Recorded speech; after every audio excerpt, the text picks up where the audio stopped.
now listening to the GGH Talks podcast, where we bring you conversations with people connected to the Carolinas underground music scene.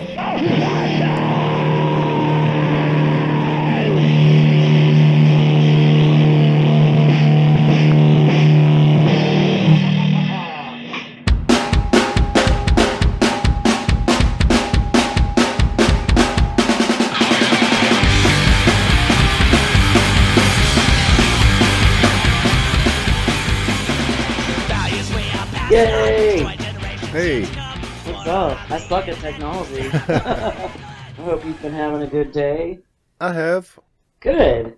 Are you doing video chat or just doing like audio? Let me get video too. Hold on. It don't matter. I was just. There we are. No, we're good. I just knew if you were doing video, I wasn't seeing anything. So. I told you I suck at technology. Trust me. You shouldn't let me do anything with computers. Well, I'd much rather prefer to do this in person, and that's part of the reason why I haven't gotten to you yet. Well, part of the reason was because I know Levi hit me up pretty early on and wanted to do something. So that's because Levi likes to talk. Yeah. Well, he also wanted to shine a spotlight on some of the bands from the scene that he used to be in, and so nice. So when he told me that, I was like, well, I've got the perfect idea. Yeah. So it really worked well for me to do that with him, and then I was like, well, I want to put a little bit of space between that and when I get to Tiff and when I get to John and everything. And plus, when this all started happening, I mean, really, I prefer to do these in person. It's fun that way. You can kind of play off each other in person. Yeah, and that's why I like the video chat helps. You know, it doesn't it's not required. I did one with John Bowman from War Boys. We did it just with audio, and it worked okay. When this started, I was like, well, this sucks for the podcast because, you know, I'm not going to be able to interview anybody. And then I was like, well, no, actually, you know, if I can do it via Skype, as long as that works. And the very first one, I was very reluctant. I just didn't think it was going to work that well at all, and it did. It worked okay. This has actually been good for the podcast, but I would still much rather do every single one of these in person. Well, we can do another one later on. I'm sure I'll have more stuff to say. Definitely, because one of my ideas is that after I have, like, you know, maybe get John on and have him tell his story, talk about, you know, the bands he's been in and stuff, and you know, maybe do Jason as well. I want to, at some point in the middle of all that, I want to do a whole band episode where, like, I get you guys together. Yeah, told us that. We get together and we just talk about whatever, you know, talk about what, you know, tell no anger control stories or just the things that we just talk about on a normal basis. It can be whatever. Exactly. So how are you doing? I'm good. I miss band practice, and as we have talked about, I haven't seen my boys since March 11th. Yeah. And I think John's a little bit more freaked out about this. He's been working in the hospital, so he's got a little bit more inside info. And he's been talking about how they've been having to train doctors and extra nurses for the ICU that aren't normally in there, so that's kind of freaky. I don't know. We've been writing new stuff. I've been working on my book. Yeah, I saw that the other day. I'm very. Oh my god, dude! I'm so excited. Like, because my degree is in child development. I love kids. As weird as that sounds, like, you know, I'm in a nanny position right now. I just got hired for a new nanny job, and then this happened. Yeah. Literally like a week after I got hired. I was like, "Are you kidding me?" So I want to use my ability to write, and I've got horrible anxiety, and that's what the book's going to help kids with. Yeah, I'm stoked about that. I've always talked about writing a children's book too. I think everybody talks about it at one point, but you know what? 4.5 chapters in, I'm actually doing it. Yeah, that's why it's awesome that you're actually doing it. Because I told myself years ago, I'm like, I can do this, and I just never did. I just never did it. And I had like a little bit of an idea, and I never did anything with it. But like, I might still do it someday. I don't have time. I don't even have time to do the stuff that I do now. Trust me, I understand. The only reason I'm able to start this was because of COVID. Yeah. Like, I have the extra time to sit down and write because I do Instacart on top of still working for my nanny family. Like, I still help. Yeah. Because the mom is considered legally blind, so I help her when the kids aren't around too. Yeah. Yeah, Instacart's been real weird. It got real heavy and loaded down, and then all of a sudden there's like nothing. Yeah. Because I hired on like 5 times the amount of workers, and now there's nothing. Yeah. So nobody can get anything, and I'm like, great. Well, that's like even where I work. You know, we got really, really busy for a little while, and then like this past week, it's kind of died down a little bit, and they keep talking about hiring more people. I'm like, no, we're not hiring anybody else. Why yet. Would you? I know. I was like, that makes no sense. I'm making good money right now. If you hire more people, I'm not going to make good money. No, don't do it. I was making like $25 an hour with Instacart for like a hot minute there. I was doing real good, and then all of a sudden it was like crickets, and I was like, everybody lost their minds, got all their groceries, and now they don't need any. Well, now people have decided they can go out themselves, which, at some point we've got to do that anyway, Mm-hmm. But when I go out, I don't see people wearing masks, and that bothers me. Yeah, my aunt made some for me. I've got 5, so for like almost every day of the work week, I got a mask. And they're washable, they're reusable. It's like the quilter's cotton, so it's actually really cool. Yeah. I've got a few, I've got some reusable ones. I've got a handful of disposable ones, and at work we can get a disposable one if we want it, but they've given us reusable ones. That's good. That's good that they're helping you out, because Instacart, so they were going to send us like a package with like stuff. I ordered over a month ago. I just got the email yesterday saying they're finally going to send it. I was like, cool guys, so helpful right now. Yeah. Like. I needed this a while back. I know, right? Thank God my aunt was like, hey, let me help you out, or I wouldn't have had anything. Yeah. Because there's actually stores, I don't know what it's like in Charlotte, and I don't know what it's like in Gastonia or any areas outside of Mooresville, because I'm pretty much stuck here. Yeah. But there's some stores that require you to have masks on. Yeah. I haven't like been Lowe's Foods does. Yeah, I haven't been into any yet. I live in Kings Mountain, so I'm just like a little bit on the other side of gas. You see, we're just like Mooresville's just busy enough that they worry about some stuff, but we're still not Charlotte, obviously. So. Yeah, I mean, still here. I think we're up to 9 cases in Kings Mountain right now, or in ours. I think we had the most in Iredell County. I feel like my mom told me it was like 20 some, and I was like, how many was there in Charlotte? And I was like, I'm good. Yeah. I was like, I'll take that 20 some over the like hundreds there. I'm like, I'm good. Yeah, this is one of those times that I'm kind of glad. There's times when I think, man, I really wish I lived in Charlotte, so I was closer to everything. Yeah, now you're glad. Mm-hmm. This is one of those times that I'm like, man, I'm so glad I don't live in Charlotte right now. Well, I used to, when I moved here, I lived in South Charlotte, so I'm like, I'm glad I don't. I'm really glad I don't. I'd like to be a little closer eventually, but for right now, I'm cool with where I'm at. Mooresville's pretty good because depending on where I'm going in Charlotte, like Milestone, 20-some minutes, not bad. When I lived in South Charlotte, it's how long it took me to get over to like Common Market in that area, so I was like, same difference. Yeah. Except I get to look at a lake every night. Yeah. See, I come from Kings Mountain. It's about 30 minutes to the Milestone, but Milestone is just that's an easy trip. I hop in the car and I'm at the Milestone. But when I go to like anywhere like Plaza Midwood, it's a little bit more of a hassle to get there. Yeah, that's just because I think that's 277, dude. Yeah. Well, it's that and just additional traffic. It's just the Milestone seems like such an easy trip that whenever I go to Tommy's, and I love to go to Tommy's, but I get there and I'm like when I go to leave, it's like, oh crap, now I gotta. It's like 45 minutes. I know, I gotta go through this again. That extra 15 minutes makes a difference. But I'm very kind of glad I don't live in Charlotte because I hate dealing with traffic too. So. Oh man, I like your setup there. Do I see James Brown behind you? Yeah, that's James Brown up there. He's supposed to sing and dance. He doesn't have batteries right now, but even when he does, he's got a few movements that don't, like his mouth doesn't move. He's old. You said something about my first bands, and the reason I think I noticed that is I used to do cover of James Brown with one of my bands, Get On Up. Oh, okay. Yeah. Can you imagine that as a punk song? Well, I don't know that I can. I can sort of imagine it, I guess. But I know that even like when we got into punk rock, James Brown was always. We loved James Brown. Yes. I mean, still love James Brown, but James Brown was like, you can't fuck with James Brown.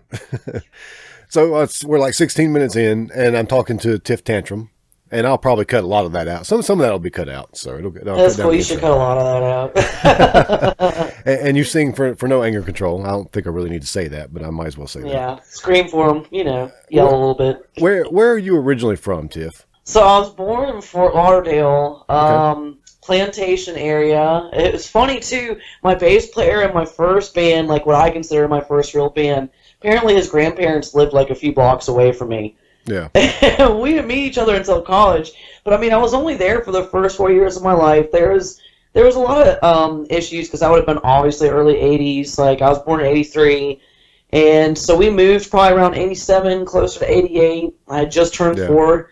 I got real mad. My mom told me it was my birthday present. You should never tell a kid that when they don't want it. I was really, really not cool with that response. And but I mean, there was a lot of drug stuff going on in Fort Lauderdale. And my parents were teachers, and obviously teachers don't get paid that well. Mm. And we lived in a pretty crappy neighborhood because of that. And there was literally people coming up to my brother, like, trying to offer him drugs, like, in our front yard. My parents were like, we're good, time to leave. Yeah. Brought us to North Carolina, moved to Conover, North Carolina, right outside of Hickory. Yeah. Because people know Hickory. And that's where I grew up. Yeah. I was there from about 4 to 18, and then I was like, I got to get the hell out of here. I went off to college. My mom kind of was pushing the in-state, so I was like, where's the furthest school I can go that's in-state? Yeah. So that, like, they couldn't just, like, pop up, because they were trying to get me to go to App, which that was, like, 45 minutes away from where I was growing up. Yeah. I was like, no. Like, they would have been, like, middle of the day, and all of a sudden I'd knock on the door, and there's my mom. No offense if you see this, Mom. I love you, but that would have sucked for a college student. So I went to ECU, and ECU is everything they say it is. Yeah. It's everything they say it is. I mean, you know, that was like, they were featured in Playboy a lot, and you'd walk through campus, and it'd be like these gorgeous girls, and you're like, I'm this, like, weirdo, like, listening to punk. Like, I don't know if I belong here, but then I got to know the art students, and I was like, yeah, I belong here. Yeah. Before that, so you said you were into punk rock already at that time, I guess. I was. Now, it's funny, because I grew up mostly on, like, Motown and, like, 50s, 60s kind of stuff. Yeah. Because, I mean, I could go obscure stuff like Bubble Puppy. Or I could say stuff like Buddy Holly, because, you know, I was listening. My dad loved Buddy Holly. Yeah. So I grew up on a lot of stuff like that. The Who, you know, but then my dad would throw in the Talking Heads. Yeah. Or Blondie, or Joan Jett. And he had, like, the Sex Pistols and stuff. And I didn't even realize I was listening to punk. Like, especially, like, Talking Heads and stuff like that, because they're kind of, you know, they can go a couple different ways. Oh, yeah, yeah. You know, but these are, like, originals from CBGBs. I don't even know if my dad realized that. He's got great taste in music, though. But it probably wasn't... I mean, I was listening to probably more like The Who and the Kinks and stuff like that for a long time. Right before college, I think I was actually going through a phase where... If you saw me, you probably would have thought I was a hippie. That's the funny part. I was going to a lot of thrift stores. At that age, I was the same way. I had long hair. I listened to, you know, I wore Janis Joplin t-shirts and Jim Morrison and stuff like that. I was really into that, but that also was what led me to punk rock. So it is, and that's because, you know, that's why I was alluding to, like, Talking Heads and stuff like that, where kind of like you have that intro and then it spills over. And then I actually mentioned something when I did a video for my dad's Father's Day thing. I had to, like, dust his music collection because my parents made me do chores because that's what parents do. Oh, yeah. And that's when I discovered that he had the Sex Pistols, and it was Nevermind the Bollocks, obviously. Oh, wow. But I couldn't. I was, like, 8 or 9, and I remember I'm, like, staring at a CD, and I'm staring at it. I'm like, it says sex on it. And I remember just, like, being like, why does my dad have this? Because, you know, I've been listening to stuff like Buddy Holly and The Who. And then I didn't realize at that time that bands like The Who and Led Zeppelin and some of these bands, I didn't realize what they were like. Yeah. You know, and then later on I always say, I see their documentary, it's like, never mind, they're just bass punk bands. They're all freaking crazy. You're in music, you're freaking crazy. But it was probably not until my sophomore year of college that I got real heavy into punk. Yeah. I went through, and a lot of people know this, so I don't mind saying this, I went through rape and abuse my freshman year of college. Yeah. And it really tore me up, and everything that I had been before then became something different. Yeah. And I think the guy that I met after that, he was a little bit older. I would have been 19 at the time. I feel like he was like 27, 28. He was a snowboarder, like, worked at the skate shop in Raleigh that Bam had come through, Bam Margera had come through. And he was with Volcom at the time. So this dude was rolling to Volcom, and they had, like, Valiant Thor was signed to them. You had all these punk bands coming through, and he was into some old school stuff and got me real into it. Yeah. Like, real into it. And that's when I remember being like, this is how I'm going to face all the shit I've been through. Yeah.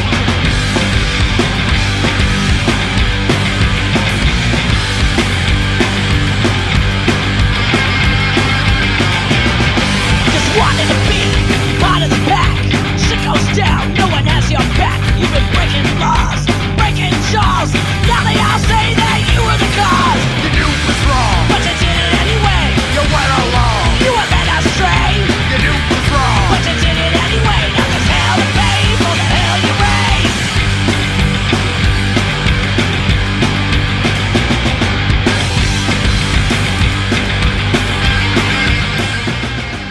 Like, I was real upset, and I didn't know where to place it, and then I started getting introduced to, like, the Dead Boys. Yeah. Television. you know, like older stuff, like Richard Hell and different bands like that. And so that was actually my lead-in. I loved 77 punk. That was what, you know, and the Ramones I discovered before this. I did know the Ramones because my parents, especially my dad, liked the Ramones because I had that 50s, 60s kind of like rock and roll sound. Yeah. I mean, they covered the Bird as the Word, Yeah. you know, like, so that I did know, but I had never actually seen Joey Ramone. Yeah. I'd listened to him for so long, and I remember this guy that I was seeing, he was real into him, and he showed me some pictures, and I remember looking at Joey Ramone and being like, that's the guy I've been listening to. Like, I was like, what a freaking weirdo. And I remember that was when it hit me, so about 19, that's when it hit me, I could do this. Yeah. I was like, dude, he was idolized. I'm like, look at this. His name was Jeffrey Hyman. I'm like, your last name is Hyman. Yeah. Like, you were just like you were the butt of jokes. You were obviously like, you know, in the midst of everything. And he was a weirdo. I was a weirdo. And after I had been through all that stuff my freshman year, I was like, all right, I'm mad. Now what do I do with this? Mm-hmm. And then I met a lot of, this is something I probably never said to anybody outside of my friends. Yeah. There was a site at ECU that was similar to Facebook. It was called Party ECU, Party East Carolina. And my friend Evan actually started it, and it was before Facebook. Mm-hmm. And it would let you find out where, like, parties were happening, and, like, you could find people that were kind of, like, in your same social group. Yeah. And I would go out to parties through it, and I met all these kids through it, and I met this kid, Anthony. We're still friends. And I remember that was the kid where I was like, I could be in a band with this guy. Mm-hmm. And he was a bass player. And I met this girl, Emily, who was a guitar player, and we were going out to parties and hanging out. And they were, like, kind of messing around with bands. And we started this band in a basement. So it'd been by my senior year, so I was 21. We started this band, and we were playing in the basement of one of the dorms. And we went through, like, 30 drummers at the time. Like, you know how it is with drummers. Yeah. Oh, yeah. You know, we're trying to, like, we would find a drummer, and we would like them, and then, oh, I don't have time for this, I have a girlfriend. Or they would start to play, and we'd be like, no, this is the right sound. Yeah. And it was me and another singer. We were called Glass House, worst name ever. I don't even remember how that happened. And, I was playing with Anthony and this girl, Emily, at the time, and they were the ones that I would later start bands with. Glass House, I never played with them. Yeah. I actually ended up quitting. I was kind of hanging out with the lead singer. Yeah. He still had a girlfriend, told me he didn't. Good stuff. Yeah. Don't take people in your bands. Don't take people in your bands. Yeah. Luckily, I've never run into that problem. I've only ever been in a band with. You and Eric never went out on dates. Don't lie to me. Well, I mean, you know, Eric is my hetero life mate, so I knew it. But I've only ever been in a band with a member of the opposite sex once, and there was no attraction there. So, but I know that that's a trap that people fall into, and it never leads to anything good, or very rarely does, I should say. Oh, I know for a fact because it affected me in other bands. I never learned from my lesson. People would always like compare us to Fleetwood Mac, and I was like, "Oh no, we're not like that." Totally like that. Yeah, exactly. Totally, I am definitely like that. So yeah, you mentioned like the Ramones, and so my introduction to the Ramones was through Rock and Roll High School, the movie. So yes. I actually was introduced to them with the visual, and so I knew from a young kid that you know, as an outsider. I just got finished writing an article for the zine, and it's about the Milestone Club. And in it, I talk about how I've always been attracted to outsider music, and that's just anything just strange. And that goes back to, you know, to Weird Al, and that's about the most mainstream example I can put out there. But I've always been attracted to anything that's outside the mainstream, and the Ramones, seeing them at a young age and going, yeah, those guys are weird. And they played rockin' music, and it wasn't something that resonated with me until years later, you know, on a bigger scale. But it was a good way to be introduced to him and to let me know that, you know, I was not alone. I was a little bit of a weirdo, but I was not alone. There was something else out there for me. See, and that's the great thing about the Ramones, and I think they're a band that's a little bit easier to get into, because I got to be honest with you, some of the bands that kind of like pushed me more into punk, like, and people are going to talk junk about this, but I was in the 90s, that's when I was growing up. That's when you had, like, Blink-182, Green Day, like, all these bands. I love Green Day. And they all loved the Ramones. And they, you know, because Green Day even covered Outsider. Yeah. And they do a sick cover of it. And I just remember being like, all right, okay, and like Offspring, stuff like that. And I would, like, kind of follow into them. And that's what actually led me to the Ramones, because I heard Outsider by Green Day. Yeah. And I can't even remember what year, because I was in middle school. And I remember just being like, dang, man, this is really good. And then I heard the Ramones, I was like, oh, yeah. Oh, yeah, these guys do it better. Yeah. And I was like, but see, that's why when people hate on bands like Green Day or like Blink-182 or like Eve 6 or anything like that, you need to remember that for a lot of kids, especially like 90s kids, that's what opened the door. That's what, like, you know, because they were inspired by bands like the Ramones, and they would talk about it. They would have it like, I remember when MySpace existed, they would have like, you could put your influences, and all those bands would always put the Ramones. Yeah. All of them. Yeah. But you talk about that, like the Green Day being a big thing for bands at that time. Back then, when we were in a band called The Accidents at the time, and all of a sudden, when Green Day came out, there were a whole bunch of bands of like 16, 17, 18-year-old kids that came out. And it wasn't long before they were like talking shit about Green Day. And I'm like, dude, Green Day's the reason you're here. Green Day are bad as hell, and you got to recognize that. Don't sit there and diss them just because they're mainstream. It don't matter anymore, man. It don't matter.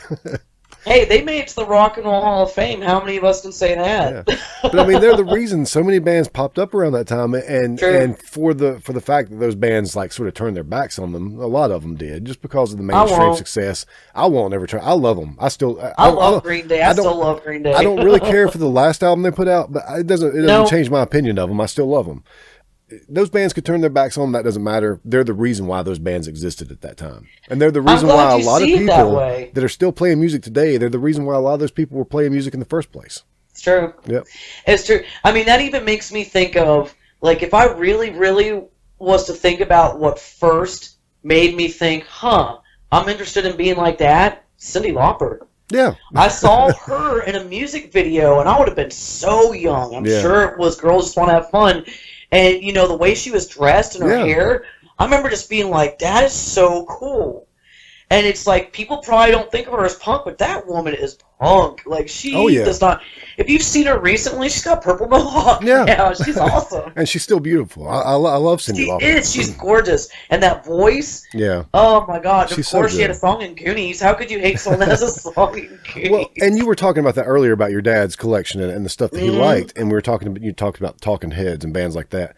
And so I feel very lucky to have grown up, to have really fallen in love with music during that era, because a lot of those bands that were mainstream really did have those punk rock roots. They did. So I think that the transition for me was really natural when I got older and realized what punk rock really was.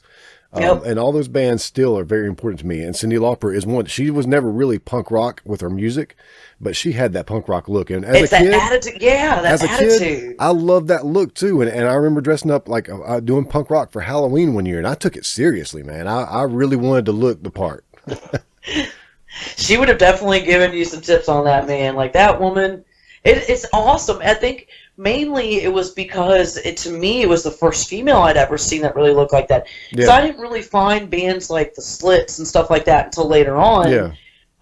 You know, and it's unfortunate that it was that way, but it was all, like, bands that I found were, you know, like Ramones, Dead Boys, like male-fronted bands. And there's nothing wrong with that. Just because I've never seen myself as a female fronting a band, just a musician. But it's really cool to be a female in punk rock, because there's been moments where I've stood in a room and they call the bands in. Like, we played Motorco once when I was still in Raleigh. They called all of us into the room, and it was like 4 bands playing, and I looked around and I was the only female in the room. Yeah. And I remember just being like, man, this is kind of weird. Like, you know, so I think that's when I started to look for more bands like that, to see these females who are like, we can do this just as well. Yeah. But Cyndi Lauper opened that's who opened the door for me. Yeah, yeah. Well, I also want to just throw the Go-Go's out there. They were a punk rock band that was their original stuff. Like, mainstream. you listen to their original stuff, like, and you see some of the documentaries people talked about touring with them. They were really hard. Yeah. Like, like some of the stuff, like on their best of, you'll hear some of the like deep cuts, and it's like, ooh, yeah, like, it's some good stuff right here. All that stuff. I just love the fact that I grew up with that, and that music still, like, I've ripped off the Go-Go's for Van Huskins, so hey, that just shows how much of an influence they are. Well, another one I would go to say that kind of has that touch is the Pretenders. I was always really into Chrissie Hynde. Yep. She had a deeper voice like I do, so that kind of helps. Oh, God knows. She and they, you know, she was I feel like it was her who she wanted to stay in England, and she was going to marry Sid Vicious. Yeah. And he got thrown into jail the day that they were supposed to, like, get up together, and, like, so it never happened, but she legit was going to do that to stay in England, because she was hanging out with that crew. Yeah. That was like Susie from Susie and the Banshees. You know, like, their first album, like Hong Kong Garden, stuff like that, was, like, real punk. Oh, yeah. And you'll see, like, old videos of, like, the Sex Pistols, and you'll see her in the background with that makeup. I used to copy that makeup. Yeah. Because I would see that and be like, ooh, I like that. Like, the bars across the face, and, like, the kind of spiked up hair in the front, and, like, almost like a faux hawk, but not a faux hawk. Like, yeah. I've got a bootleg Susie record that I bought at Repo years and years ago. It's got just a bunch of real early stuff on it. I'll have to digitize it and send you a copy of it. Now that I've got this all set up to where I can do it pretty well. Oh my God, I would love, you know, because I actually started on stuff like Hong Kong Garden and things like that, or like the Rosillos. Yeah, I think this has got like demo versions of a lot of that early stuff. It's cool. But it's something I picked up at Repo Record back when I started going in the early 90s. Of course, it was Repo. I love that. I love that. They used to have a lot of. I haven't paid attention to it lately. But they used to have a lot of bootlegs back then, and I don't know that they have a whole lot anymore. But like Led Zeppelin bootlegs out the ass, you could get them all day long. Misfits bootlegs, pretty much any punk band, any classic rock band, or bigger punk band, they had bootlegs by. And that makes sense, man. And I think that's like if you can reach the level of having bootlegs made of your music. Yeah. People like you. That's a good thing. That's like having somebody cover your song. When you reach that level, exactly. It doesn't matter if you've ever achieved any big success. If somebody covers your song, that's the ultimate compliment. I agree. Yep. I agree. That's why I always like Weird Al. When people get upset when he would cover their stuff, I'm like, are you kidding me? That's like the biggest compliment you could ever get. He loved you so much that he wants to make a weird song out of your song. Well, I think Kurt Cobain said that's when he knew that they had made it, was when Weird Al wanted to do a parody of the song. He's like, we've made, this is it. This is what else can you ask for?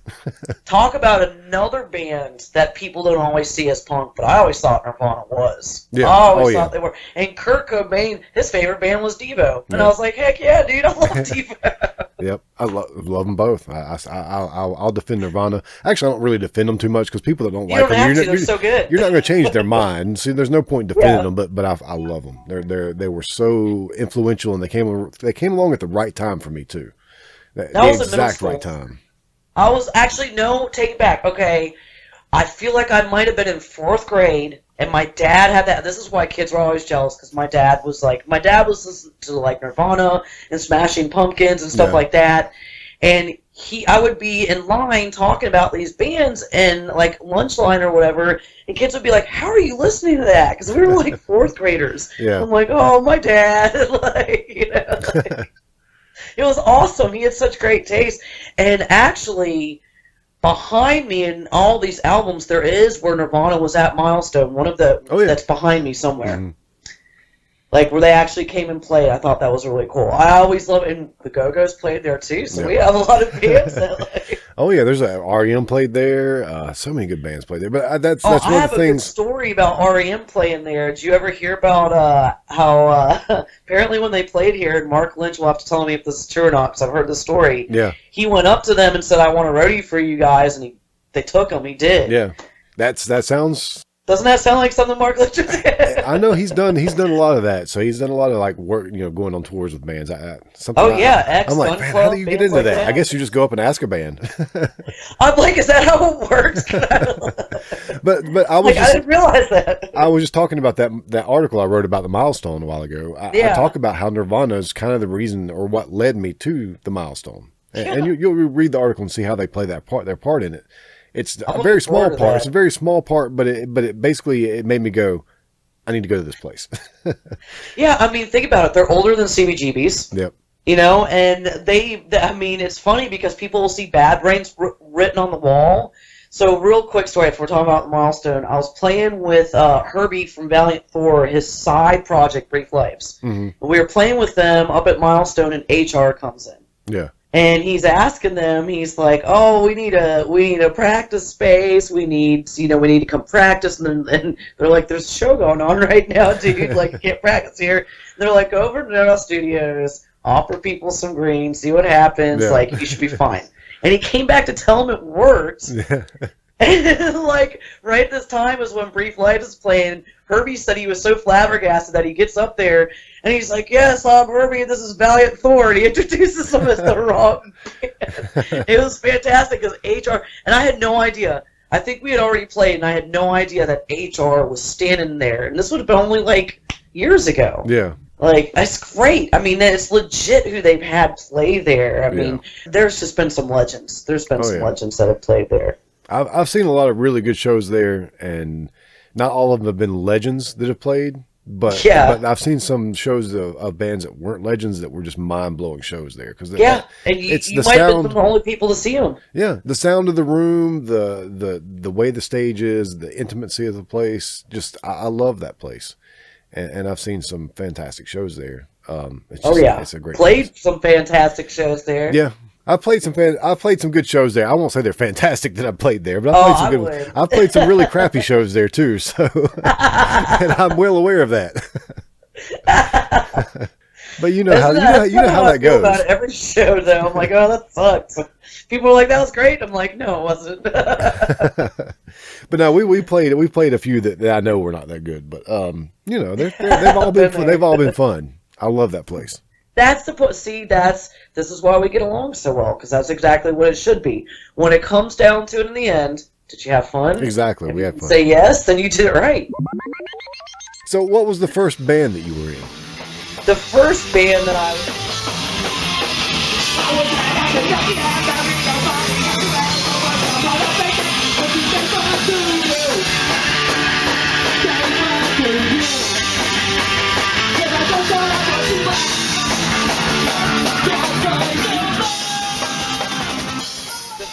band that I would consider my real band. So I was telling you earlier about Anthony and Emily, the two kids I met off parties here. Yeah.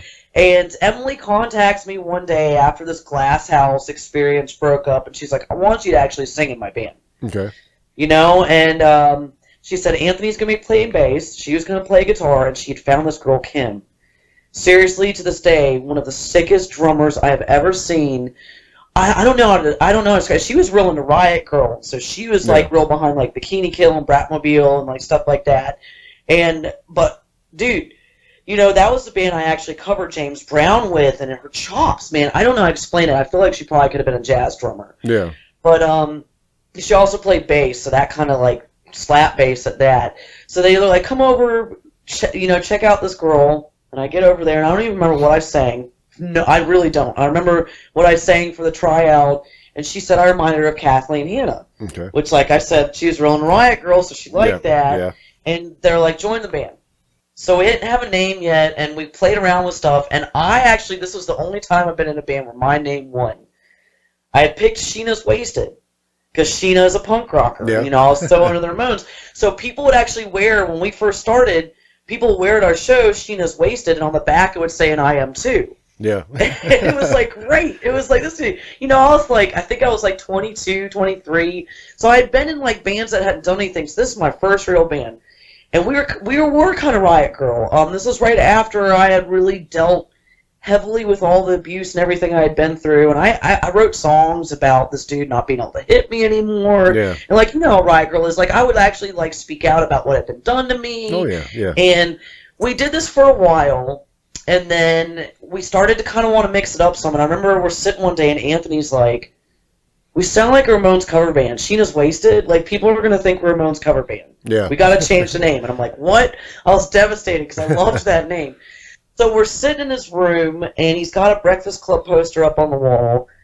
And he starts to read it, and it gets to the part where it says there's a princess, there's a criminal. And he turns and he's like, what about Princess and the Criminals? Yeah. And so still the same band, okay, but we changed the name. We mellowed out a little bit more. We kind of were like more of like a reggae ska punk kind of band after that. Okay. And that's when my ex-husband joined the band. Heavy on the makeup, light on the clothing. You move your hands slowly on the curves of my body. You should feel naughty. You make me feel so naughty. You're also very naughty.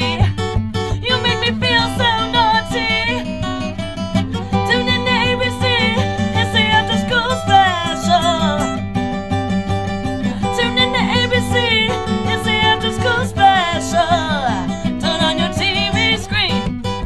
he played with us for a while, and then members would leave, and stuff would get real crazy. That is the craziest band I've ever been in. We were in it for 5 years.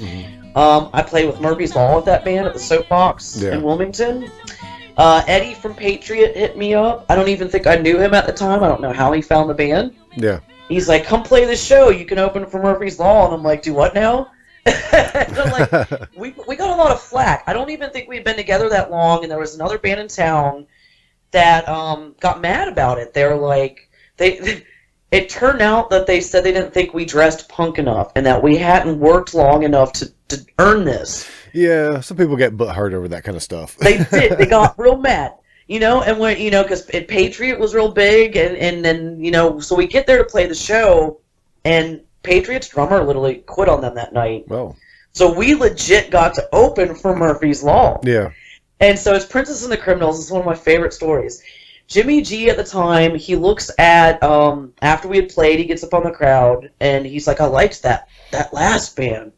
He's like, they're real good. What was that, Sandwiches for the Criminals? And we're like laughing. We're like, that's an even better name. That's what we wish we were now. And he's like, I like that lead singer. She ain't scared. She got in everybody's faces and that, it was a lot of skinheads at this show. Yeah. And they're climbing up on stage, and I'm kicking them down and pushing them off. And he liked that. So he looks at the bar and he says, send me over the biggest bottle of Jaeger you have. And he's like turning it up on stage, passing it to the crowd. He keeps handing it to me, and I'm like, dude. I had to work at 8:30 the next morning. I was in an accounting position at the time. Yeah. And we left Wilmington at 4:30. No, 3 something, and got home at 4:30. Rolled out of bed at 7:30. Went to work. That's how it was. That was my first band. That was the first band I toured with. We played New Jersey, New York, D.C. We actually had a tour set up where we had gotten into the Black Cat, and our drummer quit on us 2 days before. Oh, yeah. Do you know how much it sucks to, you've been begging this venue for a show, and then 2 days before you have to be like, so, by the way, we're not going to be playing this. Thanks for letting me bother you for the past 5 months to get this. Yeah, I've had a couple of those kind of disappointments where it's been looking forward to something so much, and then one reason or another it falls through, and it's at the last minute. Really? Damn. Yep. And especially in a band, it kind of hurts. It's like a family thing. It kind of scars you, and you're like, I can't believe you did that to me. Yeah. You knew we had these awesome shows set up, and when she left a note on the band practice space door. That was how she left us. I was like, what? I was didn't even tell us in person, just left a note. It was fantastic. Yeah. So that band was active was that in Greenville, or was that? Yeah, that was Greenville. Okay. That was 5 years, and the drummer, so she ended up coming back after that. Okay. We got another drummer in between. He was an art student. He was pretty good, but he's an art student. And art students at ECU are legit. They have a schedule that's insane. Yeah. So we weren't getting to play as much, and she told us she had a dream or something, and she's like, I just dreamt that I needed to come back to the band. So we let her back in, because Greenville had 5 drummers. And if you didn't grab one of them, you weren't going to it was Greenville, North Carolina. There was nobody there. I was going to say, pretty much like everywhere else, but probably a little bit more exacerbated there. Yeah. And you're just oh my God, there's 3 drummers that play punk. Oh, okay, you can come back to the band. So, she came back, and then she left us again, and then came back another time. And I think around that time, everyone kind of broke off. Yeah. And so this band actually morphed into a third. So it was Sheena's Wasted, then I went to Princess Criminals, and we lost a guitarist, we lost a bass player, and then it was just me and my ex-husband, who was originally the rhythm guitarist, became the lead, and our drummer. And we started a 3-piece called The Mighty Good Ship, which was kind of more I would say a mix of The Pretenders, the Yeah Yeahs, that kind of stuff, a little bit more melodic but still punk.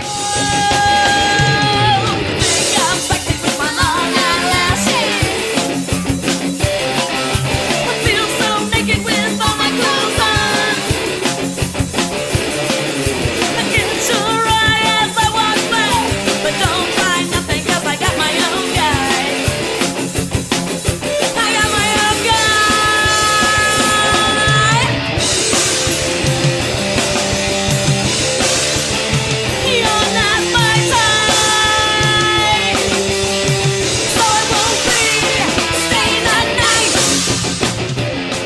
bunch of those songs on the end of recording, because I think we played like 2 shows, then we were like, let's move to Raleigh. Yeah. So we uprooted everything, because that's where everybody was moving at the time. The guys from Valiant Thor had moved there, the guys from Future Islands had moved there. Yeah. These guys all went to ECU with me. I played in living rooms with Future Islands, and then years later I'm seeing them on Letterman. I'm like, are you kidding me? Yeah. I played in the living room with these guys. and I'm like, so everyone started moving to Raleigh, so we're like, yeah, let's go to Raleigh. And she joined another band and didn't tell us. Yeah. And so for like a month, she's with this other band and asks us to meet her in a public place. That's how you should have known it was bad, because she knew I was gonna get mad. So I think we met at a Borders, because Borders was still open at the time. Yeah. And she's like, so I'm playing in this other band, but we're gonna keep the Mighty Good Ship going. Yeah, right. So it broke up. And that's when this was the only time I've ever started a band. 'Cause Princess and the Criminals, she just wasted all that morphine. That was never mine. I got asked to be in that band. Yeah. I started the Bamfs, the badass motherfuckers. Yeah.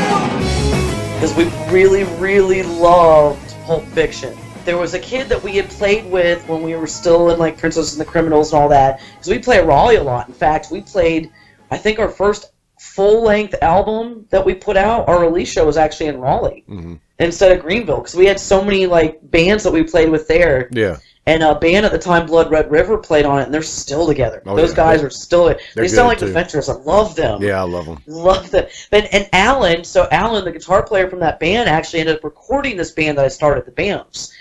And while we were playing with the Bamfs, we found this kid, Tim. He was like a solo artist. He was not scared to be by himself. Mm-hmm. One of the best guitarists I've ever seen. I was like, I have to have him. Yeah. So I snagged him. And then we played with another band called the Homewreckers, and their bass player was insanely good, and they had broken up, so I stole their bass player, and then we had to find a drummer. It's always the fun part. It's always the drummer. Hate finding drummers. And so I remember we played with a kid I actually went to high school with, and he would drive, I think, from Greensboro to Raleigh to practice with us. Yeah. And then he was in the military. He ended up getting sent back out. And we had to find someone else. I think we might have played like a show or two with him. And then we got this kid, Adam. Adam was in metal bands, and I'm talking like legit, like Violent Life, Violent Death kind of metal band. Yeah. And he would play double bass with us. It was really good. Swedish. So Swedish. Introduced me to a game called Hammerschlagen, where you take an axe and take the butt of the axe, and you try to hit a can with it, and like try to like hit it on top of like a log while you're drunk. I was like, I will never play this game. I was like, I will never play this game. Yeah. I remember him like, and if you see this, I probably described that game wrong. Sorry, buddy. But but yeah, he was a fantastic drummer, super chill. Out of all the drummers I've had outside of John, he has been the most laid back. This dude was just like, but if you messed with him the wrong way, Adam would have your back. Yeah. But the Bamfs was only 2 years. My ex-husband was in that band, and when I was in that band, I left him. So that's how that ended. And the bass player we took from the Homewreckers had been in a band where they ended because the couple that was in it broke up, and he looked at me, he's like, I'm never playing in a band again. And he has, Zeke, I saw you, dude. You played in other bands. Well, you got to think. I mean, even as small as North Carolina is, or whatever, Charlotte and Raleigh's pretty well separated. So there's a lot of stuff going on in Raleigh that I'm not that aware of, or Chapel Hill. It feels like I was there for a while, and we, even though I was only there for like 2-3 years, we really got a good footing there. I knew a lot of people. Mm-hmm. In fact, like Sean Shotdown, that was in Poison Anthem, that would put on Punk Rock Smackdown at like Tommy's and stuff. I met him back in my Greenville days, but he was out of Raleigh. And I've been playing shows with him ever since, and held on to these people. But I go back there now, it feels like a foreign world. Yeah. And that was like my spot, you know? Like I knew that place. Like Slim's downtown was like, I played there all the time. Well, I think like the fact that, you know, there are some young people playing music these days. Yeah. Obviously there are. But it seems like the majority of people involved in the punk rock scene, at least, or the hard, heavy music scene, are people that are a little bit older, in their 30s and 40s. We get recycled. So there's a little bit of a gap there. And I think, like, you know, 20, 30 years ago, all these same people would have been playing shows all over North Carolina. But the older we've gotten, the more responsibility we've gotten. So it's harder for a band from Charlotte to go do a show in Raleigh. It's harder for them to go, for a band from Wilmington to go down to Columbia or what, you know, wherever. So we're playing each other's scenes a whole lot less than we would have been 20 or 30 years ago when we were a little bit younger. Oh, it's true. And you know, we actually we play Raleigh and Asheville quite a bit, to the point where we know people there now. And so now when I go there, it's weird, you know, because Asheville, I've always played with other bands, so that's always been kind of outside for me. But it's like when I go back to Raleigh now, it's like I'm seeing it in this different way. Yeah. Like, this is what it was like when I was with the Bamfs, but this is what Raleigh's like to me now with No Anger Control. Like, it's kind of weird to see it that way, you know what I mean? Like, I see, there's bands that were still together when I was living there that are now playing, like Blood Red River's been together a long time. Yeah. They've literally been together since I have been playing in bands. Mm-hmm. It's crazy, and I'm still friends with Chris and Alan. And, you know, but then there's other bands, like there's this band Mumu Tutu that we played with the Bamfs back in Raleigh, and they broke up at one point, and they just recently got back together, and you're right. That's what tends to happen. Yeah. We either form new bands, and it's similar members, but it's a new band. You know, because Jason and Levi were in When It Hits together, and then they started No Anger Control when John brought John in, so it's what we do. I wanna be I wanna see you go right now through the door. I wanna touch you. I wanna throw you right now on the dirty floor. I wanna test you. I wanna know right now if you got my back. I wanna tease you. I wanna tell you right now that my movie's black. Still love. When I'm true on screws. Who were some of the other bands playing around during that time in Raleigh? Let's see. Raleigh at that time. Oh God, I got to think on this one. This is a time period I'm not real familiar with, especially in that area. So I've just recently discovered Blood Red River, and they're awesome. Like I said. Yeah, and see now, Blood Red River had been together I think even before I started in my first bands. Yeah. And I feel like the band I was talking about, Mumu Tutu, they were real good. They were definitely together. There used to be a band called Bobby's Fever during that time that I really, really liked. When we played our release show with Princess and the Criminal, so we had done an EP and then we did a full length, and we had Blood Red River on it and Bobby's Fever. Okay. I remember Bobby's Fever was big at the time. I'm trying to remember who else. God knows, this is like making me stretch. Bad Idea was around. I feel like they still play some. Mm-hmm. And then the band that my drummer from Princess and the Criminals actually left us for was The Hell No. Okay. And I'm pretty sure they might still be together. Their lead singer, her name's Brenna. She was in a band called Brenna and the Black Tones back in the day. Mm-hmm. And they were like, what's the best way to put this? They were kind of like the Cramps. They reminded me of the Cramps. Yeah. Like they had kind of like that rockabilly sound, like psychobilly sound to them, like real good stuff. She had it, and I feel like she's got a couple bands now, because I still keep up with them. Let's see, I'm trying to remember. There was a band called Pink Flag. Oh my God, Pink Flag was huge. Mm-hmm. Pink Flag was an all-girl band, and their lead singer, Betsy Shane, had done quite a bit of stuff on her own. I can't remember what her solo stuff was, because I met her playing some show in New Bern back in the day. Yeah. They were real big when we were in Raleigh. I'm probably forgetting some big ones. There's probably going to be people that are going to see this and be like, I can't believe you didn't mention my band. I'll be like, there's been a lot of stuff that's happened since then. Oh, yeah, like, I know. Sometimes I start thinking about bands from back in the day, and all of a sudden I remember when I'm like, how did I forget about them? And I just haven't thought about them in years. That's what's going to end up happening. I'm going to be sitting here like later tonight being like, oh, man, I should have brought up this band. Like, but, I mean, a lot of those bands did morph into other bands. Okay. So there was a band called Dead Society that I played with back in the day. And we played with them a lot. and they had a member, his name's Manning Kimmel, and he started a band called Raw Dog. Yeah. And Raw Dog, that's one of my favorite. We played a show with them at Fayetteville at the Rock Shop when it was the original, before they moved it across the street. Let's go way back. And he threw out dildos into the crowd. Like, he's playing, it's like he's a solo artist. And I don't even remember what the song was about. I still talk to him about it to this day. I was like, I can't believe you remember that. I'm like, dude, seriously, who's going to forget something like that? Yeah, you don't forget that. And I still think, now, he had gotten other members to join in with him. And I don't know if they're really doing too much together anymore, but Manning's one of those people that's kind of been around for a while, too. Yeah. Because Dead Society, I actually have, if you ever see me in my jean jacket that has all the buttons on it, I still have a Dead to Society button. And God knows, that's been like 10, 15 years ago now. Yeah. That's weird to think about. So, Badass Motherfuckers, you played with for, you said, like a couple of years. That ended when you left, when you got out of that relationship. Yes. But that was what led you to Knowing Your Control, wasn't it? When the Bamfs, we wanted to play the Milestone. Mm-hmm.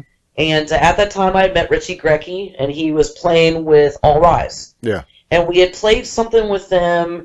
Now, it's the Maywood in Raleigh now. I'm trying to remember what it used to be called, because I think it was the older name then. But we had played a show there with them, something that Sean, that kid I was telling you about that does Punk Rock Smackdown, he had put together. I can't even remember what it was called, but we played the show, and Richie really liked me. He kept saying, you need to come play Charlotte, you need to come play Charlotte.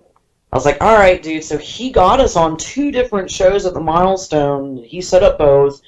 The first time we played, it was just kind of introduce us. Second time we played, it was like a birthday show. Yeah. Because I remember DSR, I think it was Adam had birthday in July, I had a birthday in July, Richie had a birthday in July. Yeah. So we put all these bands together, and I was literally going through leaving my ex-husband at this time. Yeah. And I remember we're like playing this show, and people I had been coming and visiting Charlotte a lot, because I was thinking about moving here.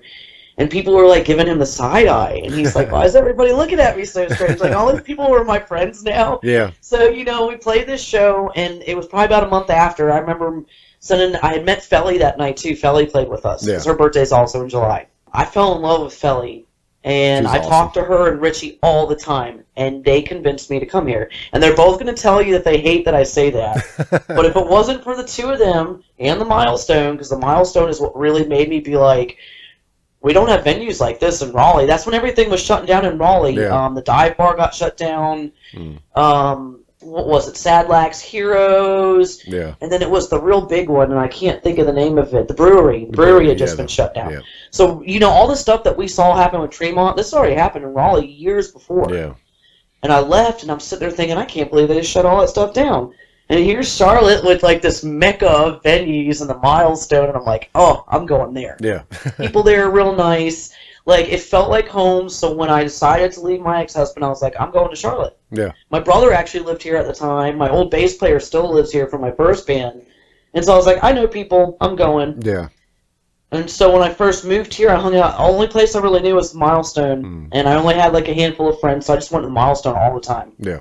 Like, didn't have a job, thought I was going to have a job, that fell through, so for, like, months I'm, like, trying to find a job, and I'm just going out to Milestone all the time, and John came up to me.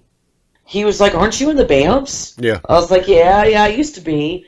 And he said, oh, yeah, and Jason and him apparently had seen me at one of the shows we came up and played at Milestone. Mm-hmm. He's like, you guys were really good, blah, blah, blah, and he's like, and I was like, well, I'm not with them anymore. He's like, oh, really? I said, yeah, I live in Charlotte now, and he's like, what? And so, that didn't even know I had moved, and, he's like, well, are you looking to join a band? Yeah. And he asked me to come try out. Now, I knew Southside Punks, okay? So when I met John, I knew who they were. Yeah. And I remember being like, I know this dude. I feel like he plays drums for Southside. And I was like, if he's playing in some other band, it's got to be something similar to that. Yeah. So I was like, I am so in. And then he's like, well, we're covering Still Full of Fingers right now. Oh, yeah. He's like, can you do that? And I'm like, oh, my God. Now, my dream was always to be in a 77 punk band. I still haven't done it. Yeah. I've never been in a band that sounded like that. So when he told me they were covering Still Full of Fingers, I was like, all right. And then he sent me their music, and I was like, this is the angriest shit I've ever heard. Yeah. Like, they'd already written Knowing Your Control. Okay, that's Jason's baby. Yeah. And they had actually done a demo. And they sent me the demo with the songs on it, and I practiced and practiced and practiced. And I remember playing it in my car, and I'm sitting there, like, screaming in my car. And people are like, I'm in South Charlotte because that's where I lived at the time, and people are probably driving past me like, what the? Yeah. And so I go into this first practice, and I'm like, I'm going to blow them away. I'm going to melt their brains. They're going to be like, we have to have her. Yeah. And so I came in, and I gave it everything, and I remember Levi actually contacted me. It was like, don't tell anybody about this, because they were still deciding if they wanted me in the band. He's like, but I think you should be. He's like, you're a shoo-in. Yeah. And I later on told this to the other guys, and they're like, what? Like, Levi had kind of like snuck behind and been like, hey. So we ended up playing this show in Rock Hill at, what was it, the Money at the Money, time? Yeah. Like, I can't remember what was it before that. You know what I'm talking, because I've been there before, yeah. Yeah, I had played there before it was the Money, and I can't remember the original name. I don't remember either. We played there, and I remember we get up, and I only did a couple songs. It was the songs I learned off their demo, because they had other stuff going on. And they played most of it themselves, but I came up and did these few songs, and they introduced me, and this was kind of like my dry run. Yeah. If she can do this, then okay, we'll ask her to be in the band. Yeah. So we get up there, and there's a bunch of real young kids, and all of a sudden someone yells out, "Why are you all so old?"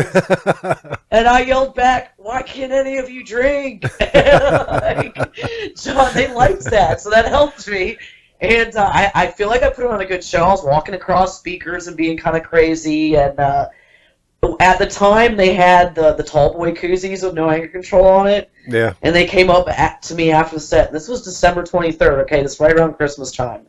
So my family's getting ready to come into town, and I'm all stoked. And I'm like, it'd be so great if I could get in this band. I'd be in so much of a better mood for Christmas. So they come up, and we're sitting at the bar. And they lay down this koozie in front of me. And they're like, we'd like you to join the band. And they're like, we have a show scheduled at the Milestone already, though. Yeah. And I'm like, what? And they're like, yeah, it's a 3-piece thing. And so it was like, All Rise was on it because it was supposed to be all 3-piece bands. Yeah. So I didn't get to play it. Oh. So I've been asked to join the band. They're like, but you're not going to play this show. I'm but like, you're not playing the first show. They're like, screw you. You can join the band after the next show. Yes. Well, they're like, we're going to use this show to introduce you. That's what we'll do. So they played the set and everything, and then they closed with no anger control like we always do. Yeah. And they were like, this has been great, but we're not a 3-piece anymore. And they call me on stage. Yeah. And I freaking yell no anger control and scream in everybody's faces. And they kind of brought me in, and we played maybe a couple shows after that, and then we got that Barbed Wire Dolls show, and that's what really did it for us. Yeah.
we had maybe done a couple shows before that, but that's what I consider my first, like, real show with them.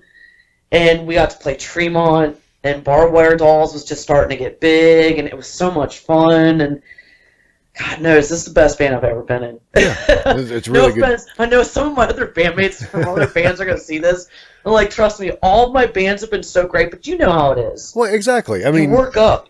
Exactly, because I think about, like, the stuff that I did, or me and Eric did, in the accidents, and I love that music. It's great, but it doesn't touch what Van Huskins is doing these days. Oh, and it's because you built up who you kind of are on stage, like what you represent, you know, and Tiff Tantrum, that name was actually given to me back in Princess and the Criminals, because I did that even then. I would roll across stages and, like, go all nuts, and I don't even know if it was on purpose then. Then I was just real young, and I was probably just being stupid and falling over and tripping on, like, wires and stuff and trying to play it off. But but it became a thing, and my drummer's girlfriend at the time was like, you look like you're throwing a tantrum. Yeah. She's like, you could be Tiff Tantrum. And I was like, I like that. And so, like... I like it, too. I think it's cool when people take on stage names, and I tried it at one point, but it didn't really catch. As a bass player, it's a little bit harder. Right. Yeah. Yeah. Well, and my name actually went along with a band that didn't last too long anyway, but, you know, I still wanted... Oh, you guys took on the last... Because we all, in the Bamfs, we all took on Bamf as our last name. I feel that. I had a short-lived band called Hell Camino, and I decided I was going to be Mike Hell. Because if you say it kind of fast, it sounds like Michael. It's Michael, Mike Hill, whatever. I love that. And so I still use it to this day sometimes, mostly in, like, screen names and things. But it was just something that never really quite caught on.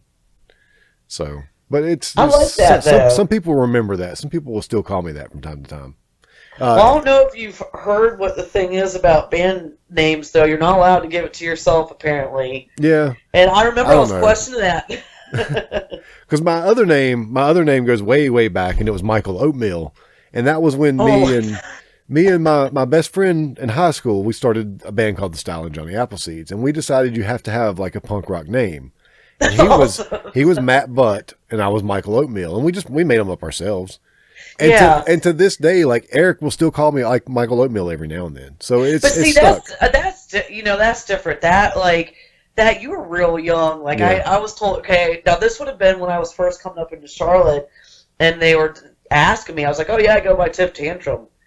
And it was like Tyler Dead, and he'd be like, you give that to yourself. No, dude, someone actually, like, you know, the way they would look at you, like, really? Yeah. Is that what you call yourself? I get that, but mine does have an origin in trying to be, like, sort of a band-centric thing, although nobody else really went along with it. Yours is a good story. That's sweet. That's like your first. Like, was that your first band? No, it wasn't my first band. It was a side project. I had with Robert How Childers. How old were you? Do you remember? This was after the accidents got kind of big. So this was probably late 90s. Exactly. Yeah. Up until that point, I was just Michael Oatmeal, and again, that was the given name. I like that though. I think you can give yourself a name. I don't think there's anything wrong with that. Well, you know. Like I said, it didn't stick, and that's probably why, because nobody else called me that. But it's something that a few people still like.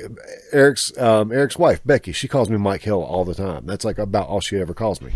I love that. I'm gonna be calling you Michael Oatmeal now, though. Like, I really don't know I could be able to stop. I'll answer to it. You know, it really made zero sense. There was no real reason behind it, but it was better than Michael Phillips. It just, you know, for a punk rock name. It's just something that's not your last name. Yeah. That's what we figured, you know. You just got to come up with something different. Sid Vicious, you know, Michael Oatmeal. Yeah, there we go. It's like something about, like, punk names are always just, like, random. Like, you'd have, like, trash in your name somehow or something like you know, it's just like, what's something that's weird or gross? Like, put that in your name. But now these days, I'm happy to go by Mike Phillips or Michael Phillips or Mike Huskins or Mike Van Huskins. I don't care what people call me. Yeah, I could totally call you Mike Huskins. I like that too. Well, you put the Van in there. I'm not. Me and Eric are like brothers, but we're not quite brothers. Yeah, that's right. You guys did go on that date together. Because if me and Eric are brothers, that makes me and Ben brothers, and I'm not sure about that. Oh, good Lord, dude. Trouble? That's what I call him. That's his nickname, Trouble. Yeah, I love Ben to death, but I got to give him a hard time. I give him a hard time. Like, I could be in your band, like, part-time, just to pick on Ben. Well, I've even told him, I said, Ben, you've got the curse of not being my brother, but yet I kind of feel like you're my little brother, so you get treated like my little brother. He's got that personality. I love Ben. I gotta say that one more time. I love Ben a lot. Hey, I love Ben too, but I will pick on him forever. Yeah. It's so much. He gives it right back. And Exactly. Then he laughs at me. And that's the great thing about Ben, is because he takes it so well because he gives it right back, and that's he does. He loves that. That's and that's one of the reasons I love him so much. Well, there's always a person, and we do that, with No Anger Control. There's always someone in the band that's going to kind of be the butt of the jokes and kind of get, like, no offense to Levi, but I think we pick on him quite a bit. Yeah. But then it'll get turned back around on me because they love to talk about my mic case. Yeah. and then it'll get turned on to John, and none of us mess with Jason. We just don't mess with Jason. I don't think anybody's safe in Van Huskins. We all get shit. So. Oh, I mean, seriously, it's like, I might as well be their brother for real. We that's how it is in the band. That's how it should work. It is like a family, and that's why when I've had bands break up, it feels heartbreaking. Yeah. Like, it's a relationship where you're family. Like, you guys are just. It is so funny, the messages that we've sent each other during this time. And just like, I miss you guys. It's just like real sappy stuff. Like, oh, I wish we were playing a show together right now. Like, and then we start talking junk to each other. Like, when we had one Zoom chat, they did one that I couldn't make it to, and they did one the following week. We just like talked junk to each other. I've never laughed so hard though. Yeah, we had one a few weeks ago, a Zoom chat, and it was funny because Ben was like, he was holding the phone in all weird places, and like we were seeing like right up his nose and stuff, and it's like, Ben, just like hold the phone like a regular person. But it was we had a good time doing it, and we have practiced since then. We're kind of doing it quietly, but I figure I'm going out, and we're masking up and doing it, but I figure I'm going out and risking my life every day for work. I can for 2 hours. Might as well do it for something you love. For 2 hours a week, we all feel healthy enough. We're all, let's just go over there and jam, and then go right back home. Hey, No Anger Control. It sounds like we should start practicing. Yeah, I would love to. I miss it. I probably won't leave that in, but it's at some point we've got to kind of go, because I don't know that we'll ever be rid of this. Honestly, I know it's not. You're right. And you don't have to leave that in. I'm glad we're talking about this though, because it is. This has changed everything. Yeah, this has changed everything. This world is completely changed now. It's never going to be the same after this, and we just have to accept that. Yeah. And, I think the biggest thing is going to be, well, what do we do now? Yep. It kind of sucks. And I don't even really like thinking about it too much until it gets closer to time. But I just because I don't know, I don't feel comfortable going out right now. I don't either. Especially going to a bar where people have a couple of drinks and their inhibitions drop a little bit, and then they're all over each other, touching everything. And trust me, I love to hug people. I love to shake hands. Me too. I love interaction. But right now, I am not about all that. No, I'm kind of freaked out by it too. And it's not so much for myself, but I live under the same roof that my parents live under, so I've got to take care of them. Exactly. I'm gonna affect other people if it is. I would affect my boyfriend. I don't want to come home and be like, "Thanks for taking good care of me during this time. Yep. Here's some COVID." Yep. So we're doing it, but we're doing it carefully, and we've already bailed out of a show that might still happen on the 30th of this month at Tommy's. Aww. Apparently, we were hit up about it the other day, and I was like, "We're going to go ahead and bail out of that one and not do it. Sorry." I had all my shows written on the calendar in the kitchen, and I got to watch as I'd X them out. And we weren't playing them, and it's like we would have actually been playing Columbia yesterday. Yeah. With Soda City Riot, and it was supposed to be a pretty big show, and Billy Riot hit me up and said, we're going to set up something new, which is awesome. I love him. By the way, I'm going to be sending him your way, because that's a great band. Oh yeah, we played with Billy before. We haven't played with Soda City Riot. He did a solo thing. When we played with Long Shot Odds and Commonwealth. Yep, I know those dudes. Okay, so let me just real quick side note. Long Shot Odds. Okay, so two of the members of that band, drummer, lead singer, so that's Corey and Pat. They were in a band called You, Me, and Us. Okay, okay, and I was out of South Carolina. They would have been together when I was with Princess and the Criminals, and they used to come play Greenville. Yeah. And I've known those guys since that time. And I still see them. That's why it's crazy to see that they started long shot odds. It's literally you, me, and us minus one member. Yeah.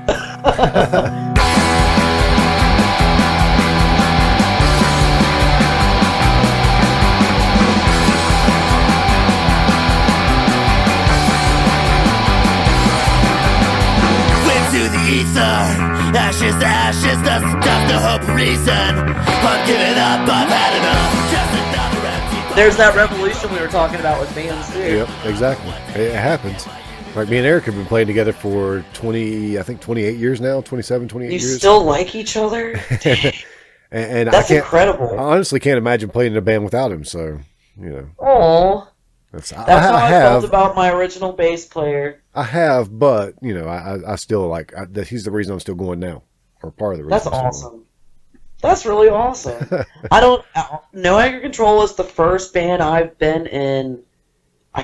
This sucks. The person I was always in all my bands in was with my ex-husband. This is the first band I've been in without him.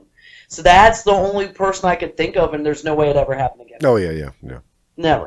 No. Duh. Well, I mean, you know, I just found my partner a long time ago. You know, sometimes it takes a while for you to find somebody that you really gel with and make good music with and want to keep making music with. So. Oh, that's my band right now. Yeah. And Jason and I write a lot of stuff together, and I am telling you, I feel that way. My ex-husband and I used to be the one that wrote all the stuff, and Jason feels like that. Yeah. He and I can just kind of sit together, and it just works, and it's great. And, and Levi and John always throw in their own flair, and Levi writes stuff too. We all work really well together, but Jason and I just kind of have like this niche, this thing. I don't know how to explain it. Yeah. Probably what you're talking about with like you and Eric. Yeah. It's like when Eric writes something, and he never really, he might have an idea of a bass line, but he always just says, do whatever you want with that. And then I play it, and it doesn't matter what I play. If it's always the first thing that I play, almost always the first thing that I play, and Eric goes, I like that. And then I say, yeah, well, it might evolve. And then I start messing around with it, and I go, nope, that's what works. It's what I wrote. It's what I came up with. It's what I heard based on what you wrote. And we've been playing together so long that the instinct just works. Just stick with the original thing, and it works. And I might tweak it a little bit from there, but the original idea always is what works. And it's almost like he goes, he hears it, and he goes, yeah, that's what I want. That's like good, we're just on the same level as far as writing music goes. We write our parts to complement each other. I like that.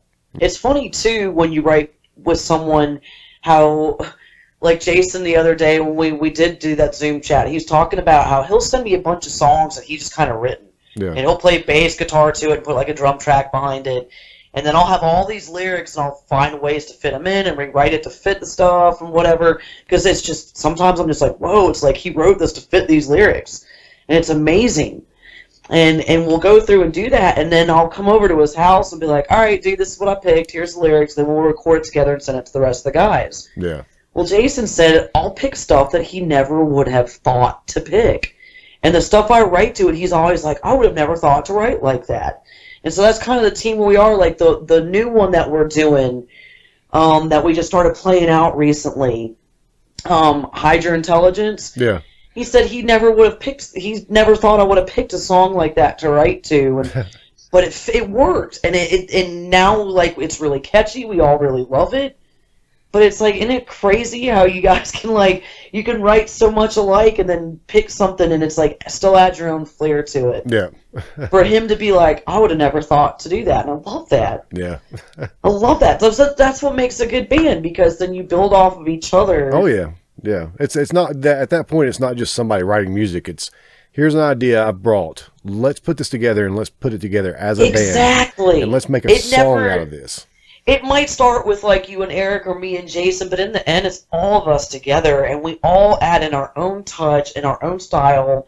And especially, because when Jason puts the stuff, it's drum tracks. Yeah. So John really is putting in, and then Levi puts in all those sweet little licks and solos that that are definitely Levi's style, and it's what works, and we love it. Yeah, but I have to give Eric credit, because I mean, I'd say that 75% of the songwriting is him. That's awesome. Just me and Eric, me and Ben put our own things to it, and then we go, well, how about let's try this here? Let's cut that part a little bit and then do this. And so it does become a group effort, but I would say that Eric gets majority of the credit. He writes most of the lyrics. I write Jason. Some of the lyrics, but not much. I write, just every now and then something I might sing. But even then, I'm usually like, if you can come up with something better, you do it. Yeah, exactly. That's kind of how Jason and I are, because Jason will give me some songs where he already has lyrics to it, and then we'll go back over it, and he'll be like, I bet you could write lyrics that flow a little bit better. And we'll do, do it, because they, like for Hypocrite. Okay, so Hypocrite, I think, was on their demo that they did before I joined the band. And I actually rewrote some of the verses to that, and we recorded it then all together. Yeah. So that probably is one of the instances, like, where it's like, you could hear Hypocrite, how Jason wrote it, and then you'll hear Hypocrite where I added in some of my stuff. It's it's actually kind of cool to have that. Yeah. You like your face? You like your face? Say one thing and do another. Stab me in the back and call me a brother. This will be a hard lesson learned. Now that the table's on time. Hypocrite. You like your face? Hypocrite. You like your face?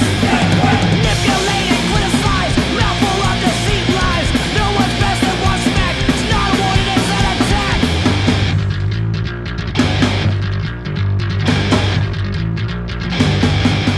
One thing I really like about knowing Control, you guys get a lot of support in the Charlotte scene. And just about any time you play, you get a good crowd out. And I know part of the reason why that, like, we'll talk about a little bit more in a little bit, but how you connect with your crowds. How long did it take you to build a following to where you had people coming out pretty regularly and pretty consistently? I would say within the first year, we all had experience in bands, and it didn't hurt that John was like in Southside, Run Engine already. So, people would automatically come out because of John. Yeah. And they would see, and some people knew me from the Bamfs. Some people even knew me from Princess and the Criminals, because there's some people that are actually in this area that know me from Greenville times. But, and then some of the people knew When It Hits, which Jason and Levi had just been in, so that kind of helped us. Yeah. And the fact that we had that experience. So when I would first start out in my bands, it took so much to get people to come out, because I didn't know how to talk to people. Yeah. I didn't know I just could just be myself. Like, I almost felt like I had to sell the band, and then I started to realize that if I was just me, more people actually appreciated that. Yeah. I think what honestly helped us is only like a few shows in of me joining the band, we got on that Barbed Wire Dolls show. Mm-hmm. And so here we're playing this bigger show at Tremont. We get a lot of exposure. God knows, I'm trying to remember. I feel like The Seduction was on that show. That was the first time I saw them. Yeah. They played that too. So for a while, we were playing a lot of shows with The Seduction. Yeah. Because we had met them through that. And so both of us are kind of building. And so they're getting their crowd, we're getting their crowd, and then we would start mixing our crowds. Mm-hmm. I think what honestly helped is I already knew Richie, I already knew Felly. I had a good kind of groundwork of people that really, people love them here. Yeah. They would like, oh, you support this band, I'll come out and support them. And so Felly and Richie would kind of push us, and other people would help out with that. But I think the biggest thing is that Levi and I especially, and everybody in the band talks to everybody, but Levi and I especially make a point to try and talk to everybody. Yeah. And even when we first started out, because Levi and I like to talk. I mean, you've interviewed him, so he's bad as me. We love to talk. I'm the same, so. Yeah, I know. As you and I know we've had times where it's like, time to go, and an hour later we're still talking. But I think it's just because I know from my experience that before being in bands, what would make me want to see a band was that they were willing to talk to me, to be my friend, to be personal with me. That would make me want to support them. Yeah.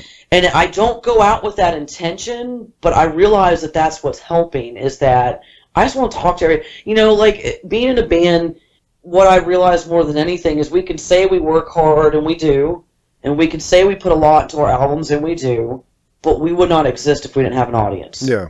We would. I mean, we'd have our stuff, but no one would be buying it, wouldn't be, but, that's how you do it. It's the people that support you. So I literally try to give everything back to our fans. Yeah. And I think people recognize that it's not just me just doing it to be like, hey, I want to get big and famous. I'm doing it because that's actually how I feel. And that's exactly the way, like, I can tell that, like I say, when I talk about how you connect with the crowd, it's not manufactured. You connect with people, you connect with people on a personal basis, just in general, and it just happens to go along with the band, and that helps out so much. You just, it's all real. Well, I've always loved people ever since I was real young. My parents, like, I remember being at Disney World, and I'm like 10, 11 years old, and my dad's talking to everyone. We're like riding the train or whatever to get to the parks, and he's talking to everyone. I remember being so embarrassed by it. And we would go into the stores, and my dad would know everybody in the store, and I'm like, oh, it's so embarrassing. And guess who I am now? That's literally, I can go into any grocery store now in Mooresville, and everybody knows me. It's kind of like, it's like Cheers. Why we love Cheers so much? Because it was people who were personable and just real. Yeah. And they all loved each other, and the way they would talk. And so I almost feel like when I walk into Tommy's, it's like I'm walking into Cheers. Yeah. Instead of being like, hey, Norm, they're like, hey, Tiff, and I'm like, woo! And like, if you treat every situation, even when you go out of town like that, like, if someone's willing to come up and talk to me at the show, don't turn around and walk away, talk to them. Yeah. They were probably nervous to come up and talk to you. We don't feel like we're famous, but to some people, they're nervous to come up to talk to us. So if we give them the time of day, then they're going to go be like, oh, man, like, she was so nice, and you should go talk to her, and then everybody starts talking to you, and I learned that real early on, because some of the bands that I still hold in very high esteem as far as North Carolina music goes are bands that I discovered really, really early in my career of going to shows. And they're bands they're the bands that when we went and talked to them, they talked back. And they're the bands that they meant it. And we could go see them in Charlotte, and then we could show up in Greensboro, and they'd be like, hey, you guys are from Charlotte, right? They remembered us. Yeah. And to this day, we might not be greatest of friends, but we're still acquaintances on Facebook. Exactly. And they knew of the fact that back then we were in a band. They knew we were in a shitty band, so we weren't on their level, but it built this community. And it built this, like, I still, like, just think about those bands in such high regard to this day for that very reason. Bands like Geezer Lake and Picasso Trigger, so those are two that come off the top of my head right away, that they were just so nice, and to this day I'm still friends with those people. Exactly. There are people, God knows, there's this band, and it would be really awesome if they were watching this, 'cause I'm still friends. It was husband and wife, and I still talk with both of them. Especially Emma. They were in a band called Penny Arcade. They're out of Texas, and I played with them with, like, Princess and the Criminals, like, way back. Like, I was still definitely early 20s. I still talk to them. Yeah. We still, like, they have a daughter, and I see, like, that's the one good thing about social media, because you do have that difference now, and we can stay connected that way. But that's what's also helped me with No Anger Control, because I've been in bands since I was, like, 21, 22. I've built up all these relationships, and I've held on to them. Like what you're saying, we may not talk all the time, but if I were to hit them up and be like, hey, my band and I are thinking about coming through this area, are there bands I should play with? Can you direct me or to? I'm not like, give me a show. I'm like, can you direct me where to go? And then they'll be like, hey, I can help you out. Because I treated them with respect and cared for them and still remember who they are. People like that. Yeah. Like, who doesn't want to be treated that way, Exactly. And that's one thing I like about, we kind of mentioned this in texting the other day, and I said, let's save it for the podcast. But about the Charlotte scene in general is that I really think we're dealing with a lot of people of very high, I don't want to say class, but class. I mean, we've got some very nice, great people in the scene. And I think it's a large group of people with an understanding for caring for other human beings in general. That's kind of what I was trying to get at. I was trying to think of a better word than class, but I really like the caliber of people that we have in our scene for the most part, especially the people that I've grown close to. They're I agree. Good people, very good people. I agree. We actually look out for each other, and then we look out for people outside of Charlotte too. It's not just like we only look out for our own. If a band hits us up and they're like, we need help and we can't play it, we help them find another band. We help them find another venue, whatever they need. I'm not just going to be like, sorry, we can't play. I'm going to be like, hey, here are some suggestions. Tell them Tiff Tantrum, sent you that way. And, you help them out. Yep. I go and listen to their music, and then I say, well, Commonwealth might be a good band for them to play with, or whoever, you know. Exactly. And That's then what I I do too. mentioned that, and I go, you guys would be a good fit with these 3 bands. Hit them up and see if anybody's available. Exactly. I'll always listen to them and really try to find them a good fit so they can get a good crowd, because it's going to be someone that's similar to them and brings it. That's the way to do it. Yeah. It's supposed to be a community, and you know, we talked about earlier. I think the reason I like 77 Punk so much is that's where I really saw that, like especially in documentaries, where they were just helping each other all the time, and there was no social media then, so like. You know, I remember seeing one of the ones on Minor Threat, and, you know, they're talking with, like, Henry Rollins and all of them, and they're like, we would write down addresses and then give those to other bands. Yeah. And these are the venues you should contact. These are the bands you should contact. So it's like, the reason Charlotte thrives the way it does with punk now is because they're doing it the way it was when it started. Yeah. We're still like, hey, you need help? Here, let me give you these contacts, you know? Like... A little easier these days, but same concept. And it is. It's the same. It's the fact that we take what we build up on our own, and we find these bands that are like you guys are with No Anger Control. Van Huskins, you guys are like family to us. Yeah. And so if you were to be like, hey, we need help, we'd be like, all right, what do you need help with? And we give you any ammunition we've saved up on our own to help us, because we care so much about you guys. You know, that's just... But that's what I thought bands were supposed to do. That's how I always thought it was supposed to be. And I think that people in the crowd see that too. Mm-hmm. They see the camaraderie between bands, and then they're like... Because we would do a lot of stuff with Drunk in a Dumpster. Yeah. And we'd go play Asheville, and they were big Asheville, and people in Asheville would start to be like, hey, I really love you guys because I see how much Drunk in a Dumpster loves you guys. Yeah. So you get that, like, kind of like backing.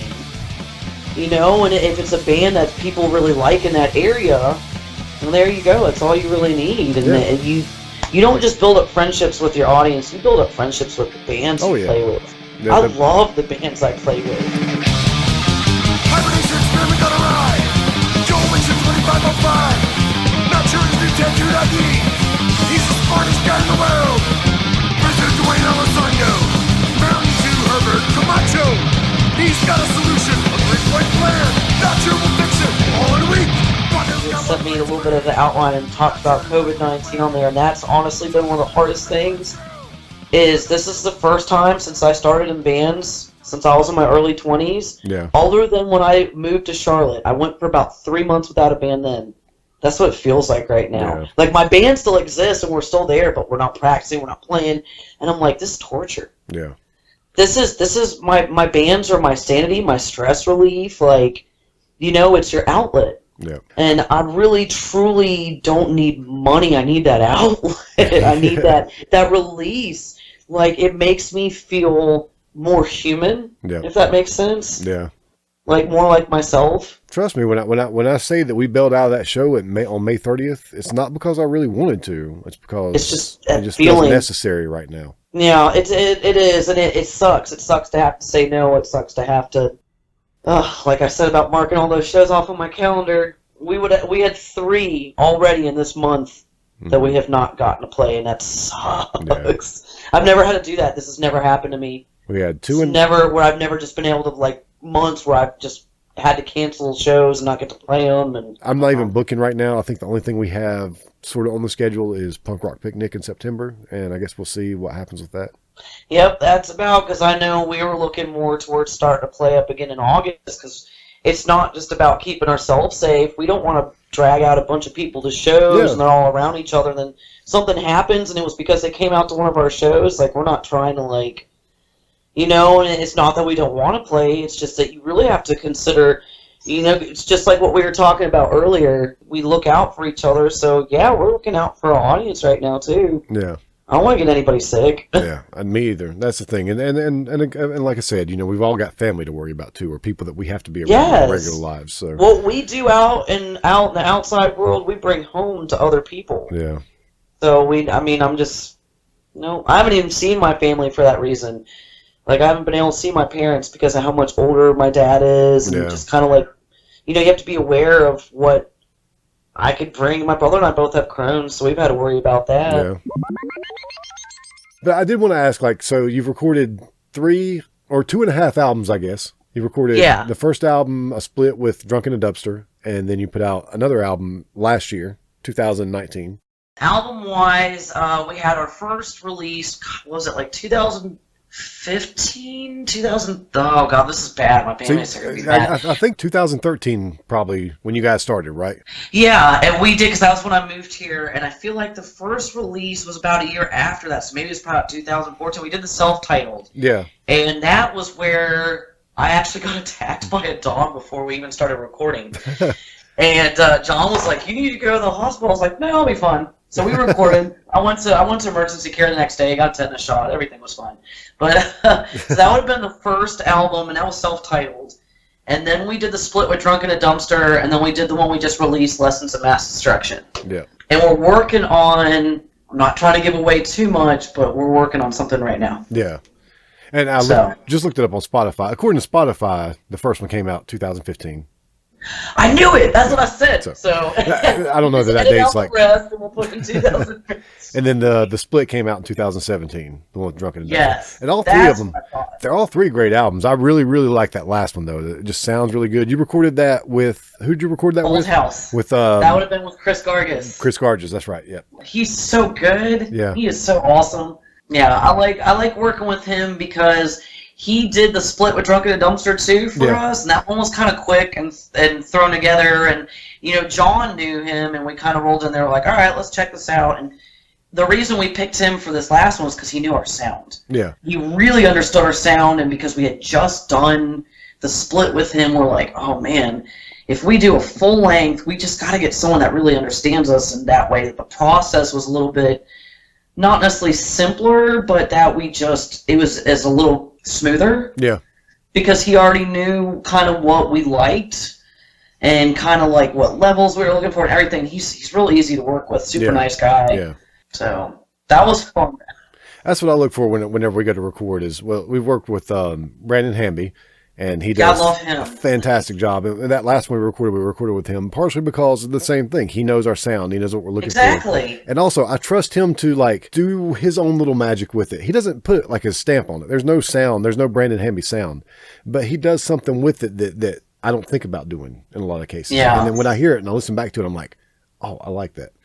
But we also recorded with John Bowman for the full CD last year. I love Bowman. And that was a lot of fun too. So that's what I look for is people that are easy to work with, that kind of understand what you're looking for to begin with, but also they have their own ideas and their own things that they want to put to it and make it sound good, not just like a recording. This is something that sounds good and something that has a Van Husken sound to it. See, that's why I like it when we try to get people who know our sound already, because then we feel like you kind of pick up on those little nuances and different things that we might not even see, just because, I mean, you get what we're going for. Yeah. And I don't know jack about recording, but it's nice when someone does. Yeah, I know a little bit, not much. I'm learning more as I do this, but I still don't know what those guys do at all. But I just know that, like, if we went to go record with Chris Garges, it would be a good recording, but I don't know that it would be a Van Husken's recording. So that's kind of what we look for, is we look for people that already understand our sound a little bit. So that makes perfect sense. Well, I mean, you want to be in a place where if you're progressing, you want to keep working with those people that have already helped you start, because then they're going to help with those building blocks. I mean, that's why it makes sense for us to go back to him when we did this last release, because it was like, he did a really, really nice job with the split, but we were like, now he really knows our sound. Yeah. And like, we go in here, we want this to sound good. So it would have been weird for us to go to someone we hadn't used before if we were really trying to like hone it in or nail it in. And that's kind of where I think we were at, where we're just like, we want someone that already was like, all right, we'll do this, this, this, and this. You liked this the last time we were here together. Let's do this. Like, it went so smoothly. I just don't even know how to explain. And we had fun, and we already knew the setup of the studio, so that helps too. Yeah. Oh, and it is a fantastic result, because I love that record. It's really good. Thank you. But yeah, that's what, and I've said it before. I'll say it again. I'll say it again after this. Whenever I record something, I want to be able to look at the liner notes and see friends' names, and not necessarily just people that I gave money to record. Exactly. So that's always good when you can kind of keep it in the family a little bit. When you start working with somebody, you build that friendship, and then you go, I want to work with you again because... Yeah. I want to help him out. Like, that's like why we always try to get people like that have done artwork. We always try to use the same people to get, because like in some of my previous bands, like Princess and the Criminals, the guy that designed all of our posters, he ended up designing our album covers and all kinds of stuff. Because it was like, why don't we want to support our friends? Like, we know other artists, like they have things to put out there too. So help them out. Yeah. And as soon as Van Huskins has some more stuff written and ready to record, I'm going to be calling Brandon. Being like, yes, I love Brandon. Set a weekend aside. And that is actually someone we've talked about with recording before. We've talked about recording with Brandon before because we played so much with the Seduction that he knows our sound live and he knows us all personally, which would add to it. Yeah, and he's good to record with. You know, he's very easy going. He's a chill, laid back guy, and he knows his stuff. Everybody loves Brandon, and he's good. He knows his stuff, and he looks like Kevin Smith. Yeah. and as much as I love like the stuff that we recorded with him the first time we recorded, he's gotten even better since then. So it's because he's building up his chops just like we are. So, and the cool thing about Brandon is that he's learning along with all my friends because he pretty much records all my friends' bands. So it's like we're all getting better together as a scene, from the bands to the people that record us, because we all work with the same people. Yeah, I like that. Yeah. So I know you guys have done a little bit more of an online presence these days. Even before the COVID-19 stuff started taking over, you guys sort of went into that. Took over Twitter a little bit, bolstered up your YouTube channel some. You kind of try to do a little bit more. Levi's always been on the live stuff. I love that about him. All about that. Anytime I see Levi on live, I'm gonna watch it, even if he's just hanging out in his backyard talking about what he did during the day. I don't care. I just want to watch that guy. It's fun, and usually at some point he's going to shoot a basketball backwards. Yeah. So. But so you guys took to this a little bit even before all this happened. So, you know, maybe the transition into doing maybe a little bit more online stuff once the band can get back together will work pretty well for you guys. We'll see. We had talked about it. Okay, we had been invited to play Poozza Fest up in Canada. Mm-hmm. And Poozza Fest, the guy that runs it, he used to book Punk Rock Bowling. And he, the guy that had talked to us about it, he manages the Anti-Queens, and they had come through. We're good friends with them. Yeah. And we were like, is it really going to be a good investment for us to go and put all this money into going to Canada and get out there when we haven't built ourselves up enough outside of like a certain region? Yeah. And we discussed it, and we're like, the best way to do that is we've got to build up our online presence. Yeah. You know, we're blessed that we're in a time where we can actually get ourselves out without having to necessarily tour all the time. Yeah. Because, you know, we're all older and we're all working jobs, and Levi's got a family and everyone's got their things. Mm. And so we can't tour like we would have been able to when we were really young. Mm. And so the only way to really do it now is you got to push. And so we were like, all right, that's it. We're doing it. Yeah. We're just going to push this. And I'm not the biggest fan of Facebook in first place. Yeah, I they have me as running the Twitter. I'm like, oh my god. Twitter's been the hardest thing for me with Gabba. I don't pay attention to it, so I forget about it. Get it. Yeah. I was like, can I take over the Instagram? I like that. Yeah, that part of it I like. John runs our Instagram. So. Yeah, Twitter I've had the hardest time with because I don't get it in the first place. It just doesn't appeal to me. It just, to me, it's like you're just writing all the time. And like, don't I already do that on Facebook? Yeah. Like, at least with Instagram, you put all pictures and stuff. And I guess you can make it whatever you want it to be, but for some reason, just Twitter just does. I don't know. I guess it's popular out there, and I've been told I should use it. I've been told I should use it, but I don't see a lot of traffic coming from it so far. We don't really either, and honestly, I see that most of our traffic, of course, comes to on Facebook. Yeah. Because that just is the most, universal, and it can be used in so many forms, especially since we started doing all the Facebook Live. That was the other thing. We started doing stuff for practices and whatnot, because we were just like, why are we not using this technology for something better than just like writing like stupid statuses all day? We could actually use Facebook Live and get ourselves out there, and it seemed like a smart thing to do. Yeah. That is, we honestly, because we felt like, and then this happened, and it was kind of like, whoa, did we just like predict this? Like, we're already in this state of like pushing stuff online and writing stuff together that way, and we actually just sent out stuff to, I think, about 6 or 7 different podcasts all over the country. And then one of them was jamming the van. I'm pretty stoked about that. I don't know if you've ever heard of them. They're this thing through YouTube. They usually are out at festivals, and a friend of mine used to do director of photography for them. And they would like interview big bands in their van. Yeah. And then they would play shows in their van, and it's so cool. So I got their info. We sent some stuff out to them, and I was like, they seemed pretty stoked about it. Dave was like, yeah, they're excited that you're sending them stuff. So I was like, cool. But what we did, we reached out. I have an interview with some other guy on Wednesday that he just interviewed the fill-ins.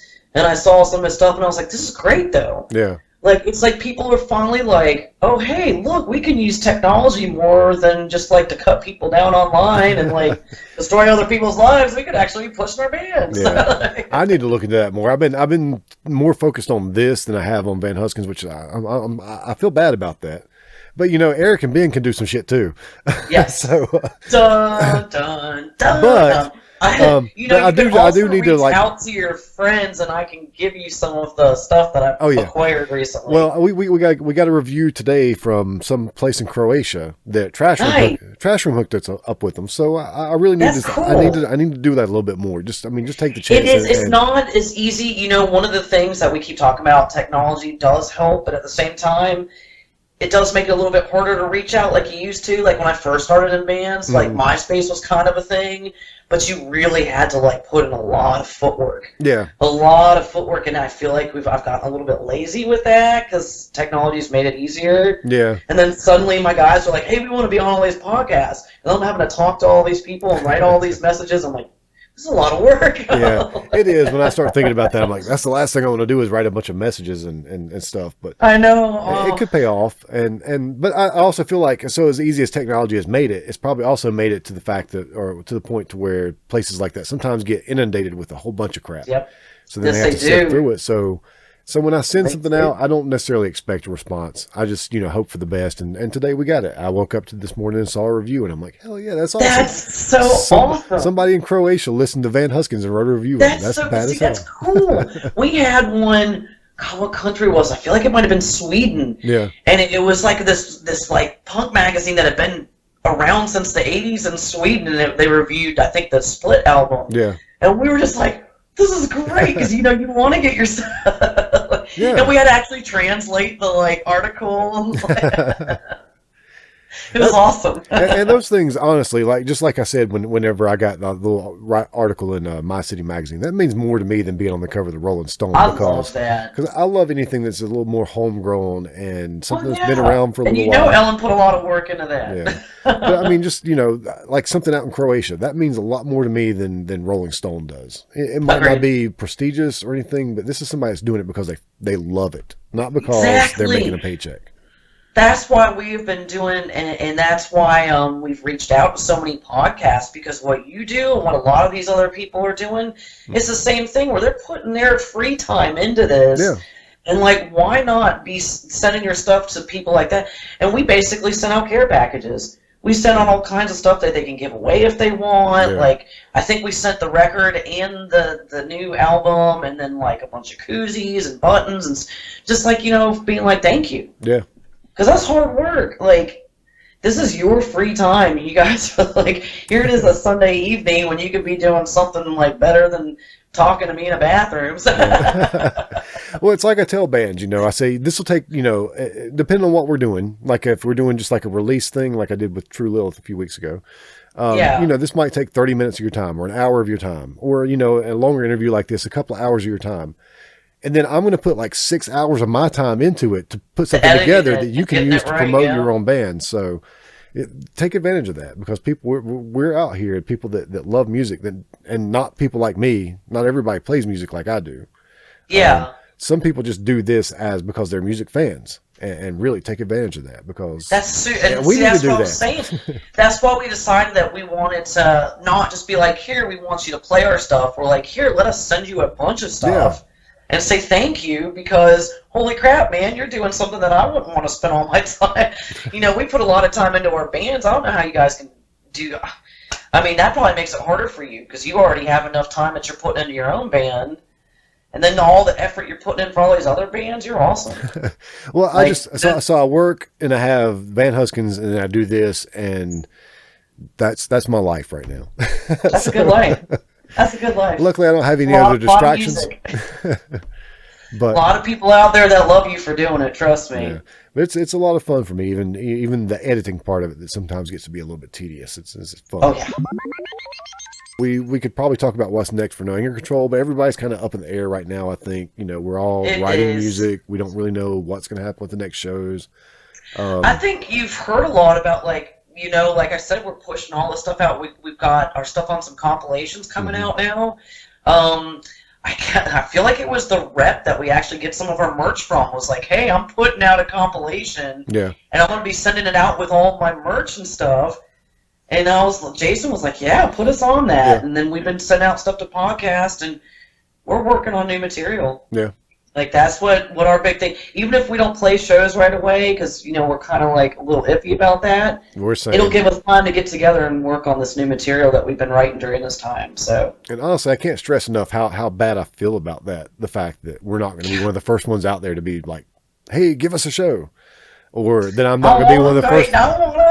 Or that I'm not going to be one of the first ones out there up in the front row with my fist raised in the air, because I just don't feel comfortable yet. And until I do, I'm going to have like a full like mummy body wrap going on.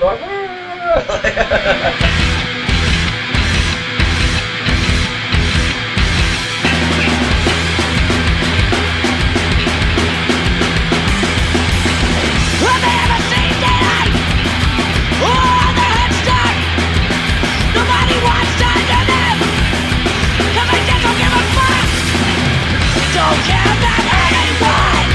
Listen to what they need. Use abuse until they bleed.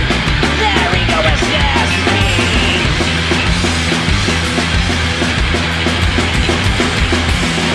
It's time to fight back. Stand up for beliefs.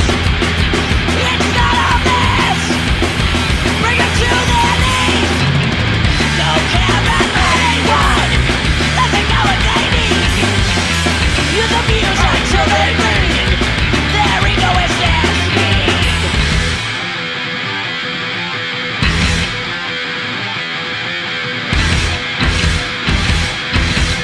Get your hands out of your asses.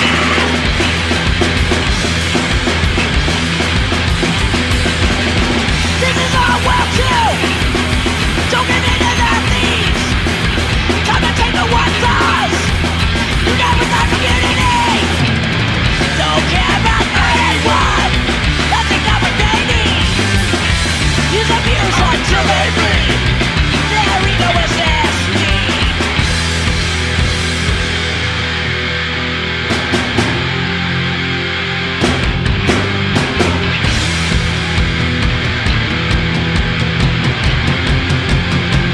It's time to take it back.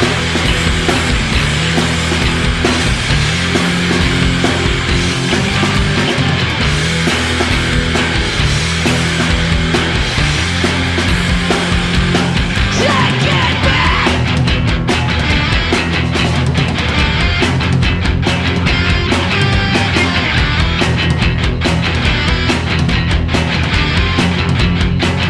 It's time to take it back.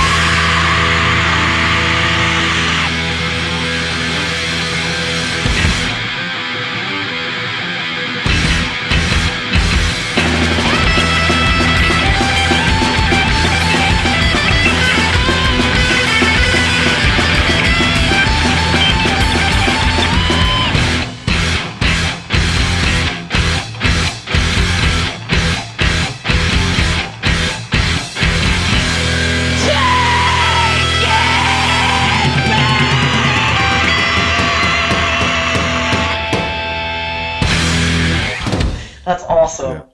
Mike, you are a blessing to us all. I hope you know that. you are too, Tiff, and I love you so much. You're awesome. I love you so much. I'm so glad that our bands got on so well, and that we've become friends. And Oh, we are most definitely playing shows together. Yeah. This what remains of 2020. yeah, but before this year's over with, hopefully we will play a show together. We Punk will. Rock Picnic or whatever it is, we'll do something. We will. Yeah.